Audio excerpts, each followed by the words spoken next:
அந்த குரங்கை அடிக்கிறதுக்கு நம்ம போடக்கூடிய மருந்தினுடைய அளவு 1 அங்குலம். துப்பாக்கி பைப்பில் 1 அங்குலம் போட்டு அடித்தோம்னாவே அந்த குரங்கு அடிபட்டு விழுந்துடும். 2 அங்குலம் மருந்து போட்டு அதை லோட் பண்ணி தோட்டா போட்டு அடித்தா மான் விழுந்துடும். 3 அங்குலம் போட்டால் கடத்தின்னு சொல்லக்கூடிய அந்த சம்பர் டியர்கள அது கடமான் விழுந்துடும்.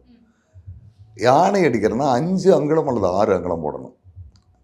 அப்போ 6 அங்குலம் மருந்து போட்டு அடித்தாங்கன்னா சாதாரணமாக ஒரு 30-35 வயசு இருக்கிற ஒரு நபரை கொஞ்சம் அந்த தோட்டா லிவர் இழுத்து தோட்டா அடிக்கிறதுக்கான அந்த டைம் மிஸ் ஆச்சுன்னா தோள்பட்டை பிச்சிடும். அதுமாதிரி கன்னத்தை அடித்து பல்லெல்லாம் பேத்துரும்.